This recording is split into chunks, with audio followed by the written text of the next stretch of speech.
안녕하세요. 지극히 사적인 책 읽기 똑서입니다. 똑다리입니다. 네, 오래된 비밀 가져왔어요. 이 네. 책은 정말 여러 번 한 것 같아요. 맞아요. 너무 여러 번 했어요. 그래도 또 할 이야기가 참 많아요. 한 이 책은. 여름에도 했는데 지금까지 이어온 게 참 네, 1, 2탄 하면은 한 3주, 4주 정도 걸리는데 예. 요거는 정말 오래 하는 것 같아요. 네, 이 책은 정말 저한테는 정말 인생책인데 운에 대한 비밀, 운의 비밀에 대한 이야기가 담겨져 있습니다. 오늘 할 부분은 이 부분입니다. 말은 습관이고 습관은 운명이다. 네. 이 얘기를 잠깐 해볼게요. 네. 어떤 엄마가 딸 아이와 사이가 안 좋대요. 네. 왜 그런가 하면 실제예요. 여기 제가 있는 거는. 이 왜 그런가 하면 엄마가 딸한테 말실수를 했대요. 뭔데요? 아들이 있었는데 아, 아들이 다 갑자기 남매군요. 네, 남매. 아들이 있었는데 의대를 나와가지고 아주 승승장구하던 아들이 갑자기 교통사고로 죽었대요. 그런데 딸은 어떤 남자와 결혼을 했는데 그 남자가 좀 별 볼 일 없는 사람이었나 봐요. 그래서 엄마와 사이가 틀어진 관계였고 갑자기 아들이 죽었는데 그 장례식에 온 딸한테 이렇게 말을 했대요. 차라리 네가 죽는 게 나았을 텐데. 와, 놀랍죠? 네.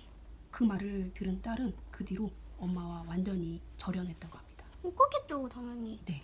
그런데 이 엄마는 아들이 죽은 게 너무나 슬퍼서 그냥 그런 말을 한 건데. 아, 그러면 딸보다 아들에게 애정이 더 많았던 거네요. 그렇죠. 그래도 그거 해선 안 된 말인데. 맞아요. 아무리 슬픔이 크다고 해도 해선 안 될 말을 했죠. 네. 이렇게 뱉은 말은 주워 담을 수가 없는 거예요. 맞아요. 그 딸은 정말 큰 상처를 받았겠죠. 네. 그런데 우리가 이렇게 화가 났을 때, 너무나 큰 슬픔에 젖어 있을 때 우리도 모르게 내뱉은 말이 굉장히 많아요. 맞아요.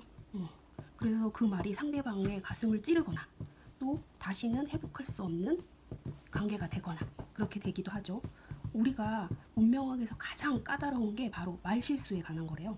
말실수는 행운의 기회를 막아버리고 힘겹게 쌓아 올린 것을 한꺼번에 무너뜨린다고 합니다. 네. 똑다리 혹시 말실수 한 적 있으세요? 아, 저는 말실수 한 적은 있지만 네. 비공개입니다. 네, 비공개. 누구나 말실수 한 번씩 해본 적 있을 거예요. 자, 우리가 이런 말실수 한다면, 말실수가 있었다면 한번 자기를 잘 돌아보세요. 내가 주로 어떤 사람하고 어떤 상황에서 그런 말실수를 했는지, 그런 상황이 일어난 원인과 그런 상황이 빚어낸 결과를 스스로 파악해 두어야 다시는 반복되는 말실수를 하지 않는다고 합니다. 예를 들어 내가 술을 먹었을 때 말실수를 많이 하더라. 내가 술을 먹었을 때 어떤 비밀을 누설했다.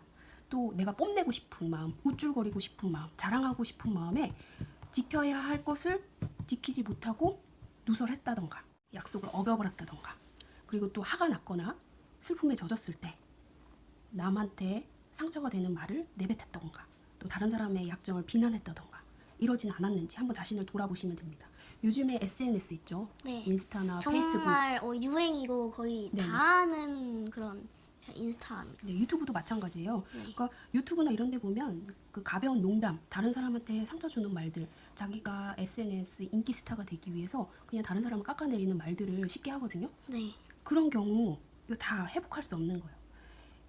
내가 조금 더 SNS를 통해 인기인이 되려고 그런 걸 올렸다면 한번 자신을 돌아보시기 바랍니다. 내가 왜 그런 걸 말을 했는지, 내가 왜 그런 걸 올렸는지 항상 그 원인을 돌아보시고 같은 일을 반복하지 않게 적절하게 대처를 하셔야 돼요. 그리고 이런 말실수를 했다면 난 그럴 수밖에 없었어 하고 자기 핑계도 대지 마시고 남의 핑계는 대지 마시고. 네. 내가 왜 그랬지? 바보처럼 이런 자책도 하지 마시고 그냥 내가 말실수했구나 라고 인정하시고 자신이 말실수한 것에 대해서 진정으로 용서를 구한 다음 묵묵하게 그 문제를 해결해 나가셔야 된다고 합니다. 네, 이게 바로 행운을 불러오는 방법입니다. 네. 똑달님 마지막으로 한마디 해주시죠. 네. 여러분들도 말실수를 행운을 차버리지 마시고 행운을 꼭 얻으면서 가세요. 네, 다음에 또 만나요. 안녕.